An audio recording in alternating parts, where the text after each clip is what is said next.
తెలుగుతనం, తెలుగు జాతి అంటే ఆయనకి ఎంత ఇష్టం అంటే ఆచరించి చూపించాడు. 89 నుంచి 94 వరకు ఆయన ప్రతిపక్షంలో ఉన్నారు.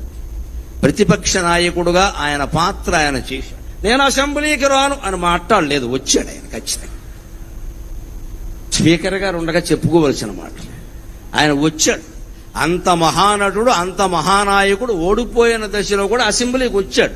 ఆయన కర్తవ్యం ఆయన నిర్వర్తించి ఇటువంటి వాళ్ళందరినీ నడిపించాడు ఆయన శుభ్రంగా. ఆ దశలో కూడా ఆయన మనోధైర్యాన్ని కోల్పోలేదండి.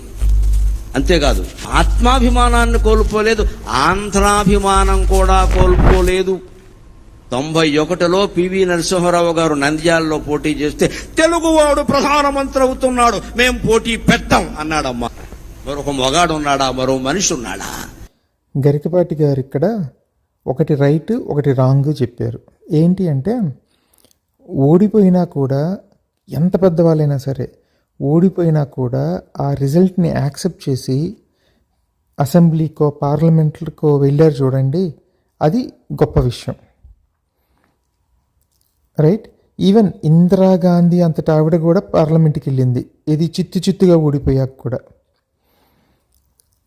తర్వాత చంద్రబాబు నాయుడు కానీ ఎన్టీఆర్ కానీ. కాబట్టి అసెంబ్లీని, చట్టసభని దేనికైతే ఎన్నుకున్నారో దా బాధ్యతని వదిలేసి తిరగటం మాత్రం రాంగ్. సో ఈ విషయంలో గరికపాటి గారు చాలా కరెక్ట్గా చెప్పారు. సెకండ్ది, పివి నరసింహారావు గారు తెలుగువాడు కాబట్టి మేము పోటీ పెట్టాం అని ఎన్టీఆర్ అన్నారు చూడండి, అది మాత్రం రాంగ్. తెలుగువాడైతే ఏంటండి, మంచోడా చెడ్డోడా అనేది కదా చూసి మనం డిసైడ్ చేయాల్సింది.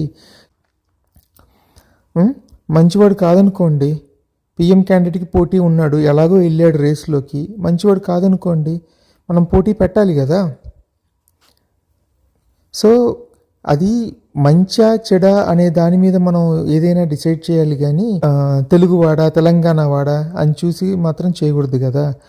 అలా చూసిన దానికి మన కులపోడా లేకపోతే మన జిల్లా వాడా అని చూసిన దానికి పెద్ద డిఫరెన్స్ ఏం లేదు కదా. భాష అభిమానం ఉండొచ్చు కానీ దురాభిమానం ఉండకూడదు అనమాట. సో అంటే అక్కడ నిజంగా ఎన్టీఆర్ గారు ఏం చేశారో నాకు తెలియదు కానీ ఇప్పుడు గరికపాటి గారు చెప్పినట్టు భాషాభిమానం కోసం పివి గారి మీద పోటీ పెట్టలేదు, ఎన్టీఆర్ గొప్పోడు అని పొగట్టం మాత్రం రాంగ్.